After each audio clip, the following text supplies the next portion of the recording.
Master your destiny, bring the unconscious into the light, stop living as a puppet. Stop blaming fate. Stop wondering why your life repeats the same painful patterns. You are not a victim of circumstance. You are the architect of your own reality, but you are building with blueprints you cannot see. Carl Jung, the father of analytical psychology, delivered a warning that is both terrifying and liberating. Until you make the unconscious conscious, it will direct your life and you will call it fate. This is not a poetic metaphor. It is a psychological law. It is the operating system of the human mind. And today, you will learn how to hack it. You will learn how to drag the hidden forces from the shadows of your psyche into the light of your awareness. You will take back the controls. You will stop calling it fate and start calling it choice. Part 1. Understand the architecture of your mind. To master your life, you must first understand the machine that runs it. Your mind is not a single, unified entity. It is divided. There is the conscious mind, and there is the unconscious mind. The conscious mind is the captain of the ship. It is the part of you that is reading this right now. It is logical, rational, and aware. It makes plans. It sets goals. It believes it is in charge.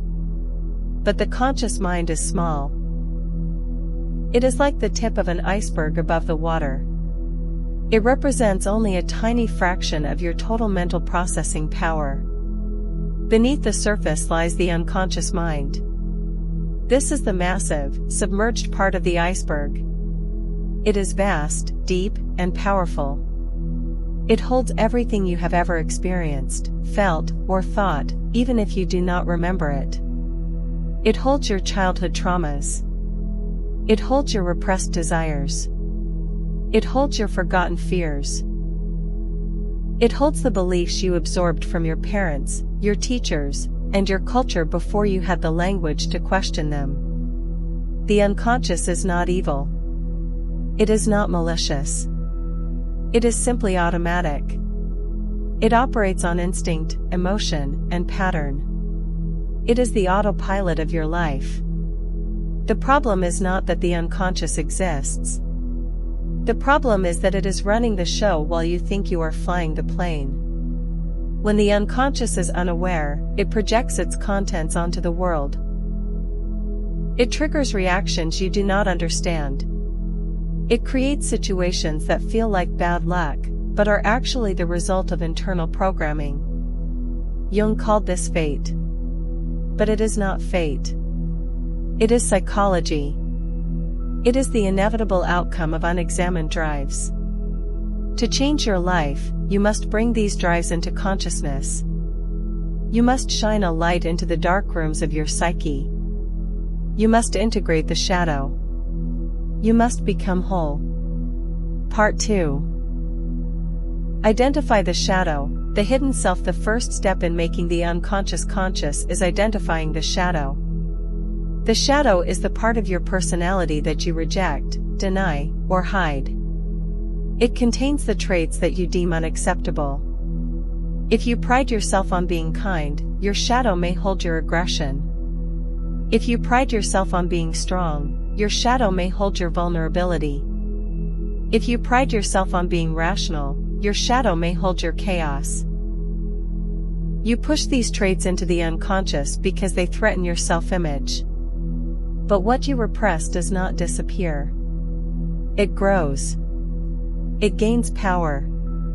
And it leaks out in destructive ways. Recognize the shadow in your projections. Projection is the primary mechanism of the unconscious. When you see a trait in someone else that triggers an intense emotional reaction in you, you are likely projecting your own shadow. Ask yourself, why does this person annoy me so much? Is it possible that they are displaying a trait that I possess but refuse to acknowledge? If you hate arrogance in others, examine your own hidden need for superiority. If you judge laziness in others, examine your own repressed desire to rest. The things that irritate you in others are often the mirrors of your own unaccepted self. Confront the shadow directly. Do not run from it. Do not shame it. Invite it in. Sit in silence and ask your shadow, "What are you trying to tell me?" Listen to the answer. It may come as a thought, a feeling, or a memory. Acknowledge it. Say, "I see you. I accept you." This does not mean you act on every shadow impulse. It means you recognize it as part of you. When you own your aggression, you can use it as assertiveness. When you own your vulnerability, you can use it as empathy. When you own your chaos, you can use it as creativity. The shadow is not your enemy. It is your source of energy. It is the gold in the dark. Mine it. Part 3. Decode your complexes. The emotional triggers. Complexes are the knots in the fabric of your unconscious. They are clusters of emotions, memories, and beliefs that are tied together around a central theme. When a complex is triggered, it hijacks your conscious mind. You react emotionally before you can think logically. You say things you do not mean. You do things you regret. You feel powerless. This is the unconscious directing your life. Identify your triggers. Pay attention to moments when your emotional reaction is disproportionate to the situation. If a small comment from a colleague sends you into a rage, a complex has been activated. If a minor rejection sends you into a depression, a complex is at work. Do not ignore these moments. Investigate them. Ask yourself, when have I felt this way before? Trace the emotion back to its origin. It often leads to childhood. Did you feel unheard as a child? Did you feel abandoned? Did you feel inadequate? These early wounds form the core of your complexes. Name the complex. Give it a label. The abandonment complex. The imposter complex. The perfectionism complex.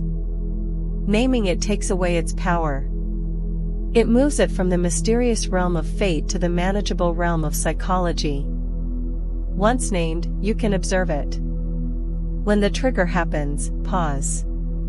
Say to yourself, my abandonment complex is active right now. This creates distance. It allows your conscious mind to step in.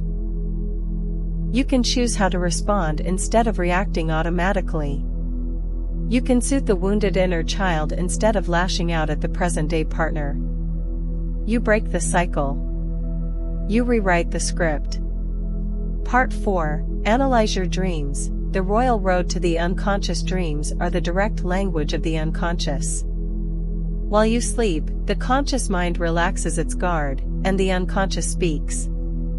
It uses symbols, metaphors, and stories to communicate what you are ignoring in waking life. Jung believed that dreams are compensatory. They try to balance your conscious attitude. If you are too rigid in your waking life, your dreams may be chaotic.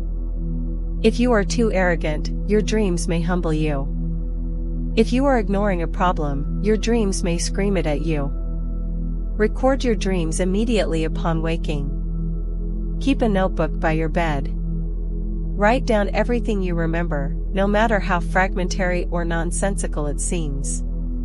Do not analyze them yet. Just capture them. Over time, patterns will emerge. Recurring themes. Recurring characters. Recurring settings. These are the messages of your unconscious. Interpret the symbols personally. Do not use a generic dream dictionary.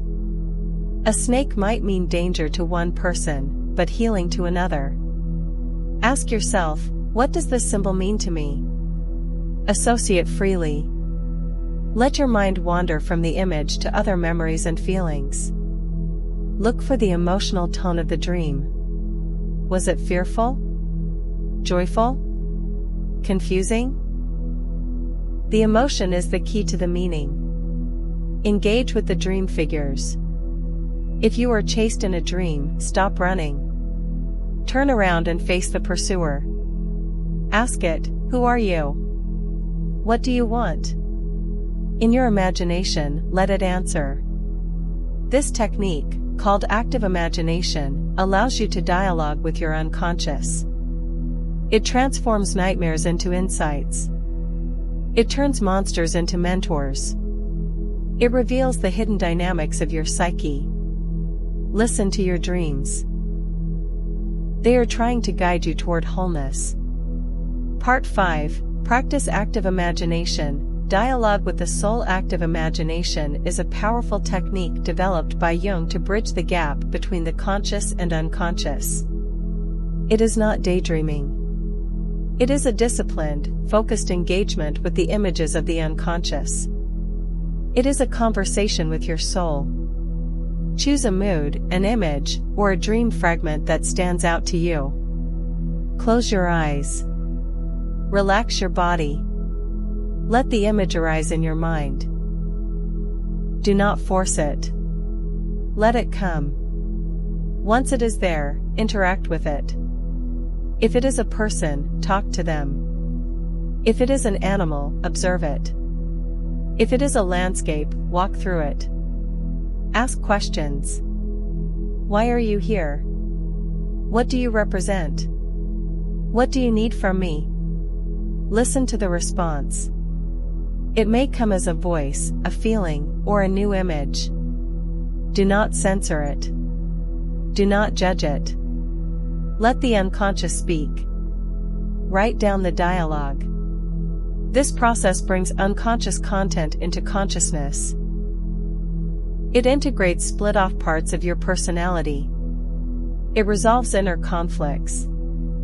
It provides creative solutions to outer problems. It is a direct line to your wisdom. Practice this daily. Set aside 10 minutes. Sit in quiet. Invite the unconscious to speak. Be patient. It may take time to build trust. But once the channel is open, the flow of insight is endless.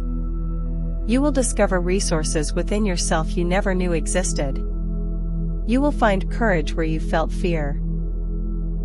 You will find clarity where you felt confusion. You will find love where you felt emptiness. Active imagination is the tool of the alchemist. It turns the lead of the unconscious into the gold of consciousness.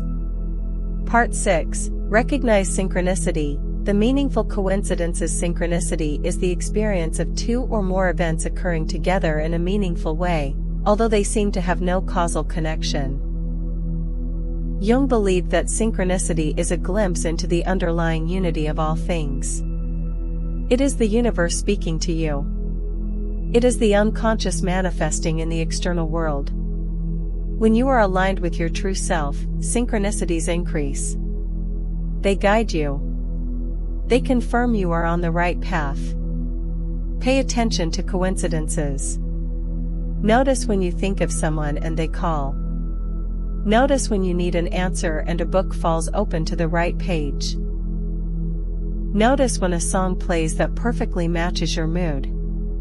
Do not dismiss these as random chance. They are signs. They are feedback from the collective unconscious. They indicate that you are connected to the larger web of life. Reflect on the meaning. Ask yourself, what is this coincidence trying to tell me?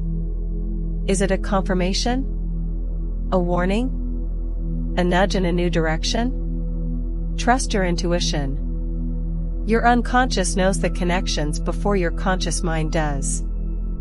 Follow the thread. Let synchronicity guide your decisions. It is a compass that points toward your destiny.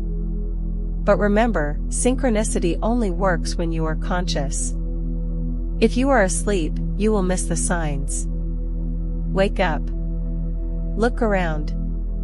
The universe is talking to you. Part 7. Integrate the anima and animus. The inner partner. Jung believed that every man has an inner feminine side, anima, and every woman has an inner masculine side, animus. These are archetypes that represent the contrasexual aspects of our psyche. They influence how we relate to the opposite sex and how we access certain qualities within ourselves. The anima represents emotion, intuition, and connection. The animus represents logic, action, and structure.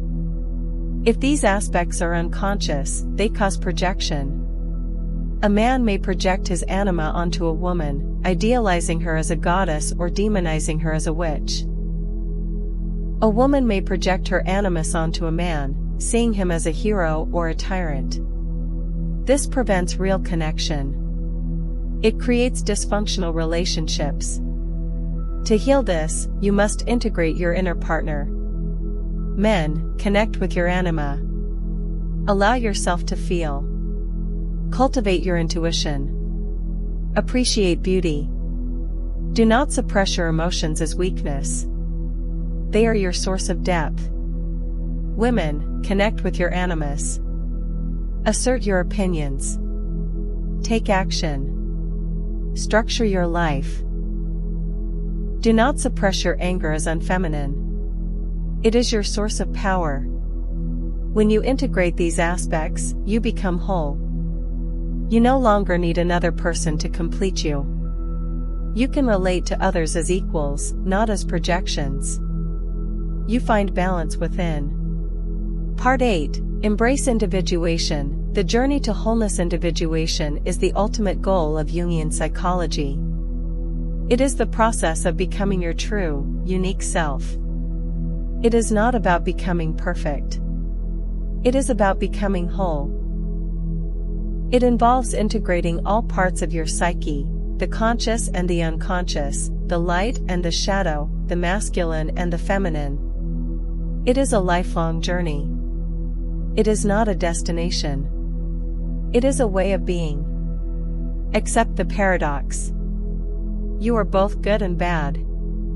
You are both strong and weak. You are both wise and foolish. Embrace this complexity. Do not try to be one-dimensional. Authenticity lies in the full spectrum of your humanity. Celebrate your contradictions. They are the source of your creativity. Take responsibility for your own growth. No one else can do this work for you. Not your therapist. Not your partner. Not your guru. You must descend into your own underworld. You must face your own dragons. You must retrieve your own gold. It is hard work. It is painful. But it is the only way to freedom. Live your own life. Do not live the life your parents wanted for you. Do not live the life society expects of you. Listen to your inner voice. Follow your own path. It may be lonely. It may be difficult. But it will be yours. And in that ownership, you will find peace. You will find joy. You will find meaning. Part 9. Apply the wisdom. Practical steps for daily life. Knowledge is useless without application. You must integrate these principles into your daily routine. Make the unconscious conscious every day. Start your morning with reflection. Before you check your phone, sit in silence for 5 minutes. Ask yourself, what am I feeling? What dreams did I have? What is my intention for the day? This sets the tone for consciousness. Pause before you react. When you feel a strong emotion, stop. Breathe. Ask, is this me, or is this a complex? Create space between the stimulus and the response. In that space lies your freedom. Choose your response wisely. Journal regularly. Write down your thoughts, feelings, and dreams. Do not edit. Let it flow. This is a dialogue with your unconscious. It clears the clutter. It reveals patterns. It provides clarity. Observe your projections. When you judge someone, turn the mirror on yourself. Ask, what does this say about me? Own your shadow. Integrate your traits. Reduce your conflict with the world by reducing your conflict with yourself. Engage with art and nature. Art and nature are expressions of the collective unconscious. They speak to your soul. Visit museums. Walk in forests. Listen to music. Let these experiences stir your deeper layers. They provide nourishment for your individuation. Seek therapy if needed. Sometimes the unconscious is too deep to navigate alone. A trained analyst can help you map your psyche. They can hold the space for your shadow work. They can guide you through the darkness. There is no shame in seeking help. It is a sign of strength. Part 10, The Ultimate Freedom. From fate to destiny. When you make the unconscious conscious, you transform fate into destiny. Fate is what happens to you when you are asleep. Destiny is what you create when you are awake. Fate is passive. Destiny is active. Fate is a burden. Destiny is a calling. You will still face challenges. Life will still bring pain. But you will no longer be a victim. You will be a participant. You will understand the meaning behind the suffering. You will use it for growth. You will see the patterns. You will break the cycles. You will choose your path. Your relationships will deepen. You will stop projecting your needs onto others. You will see them clearly. You will love them for who they are, not for who you need them to be. You will set healthy boundaries. You will communicate authentically. You will connect deeply. Your creativity will explode. You will tap into the vast reservoir of the unconscious.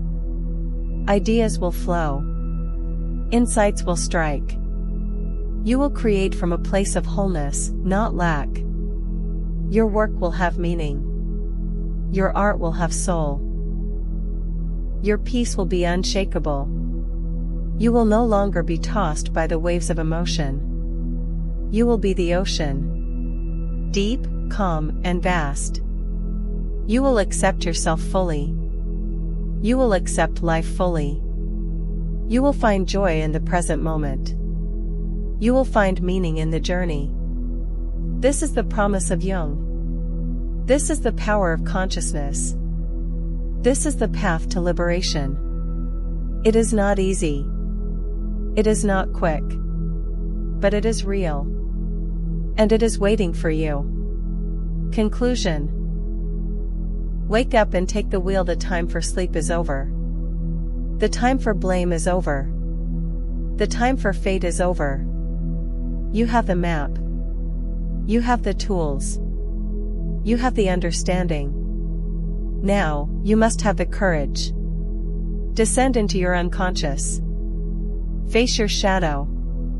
Decode your complexes. Listen to your dreams.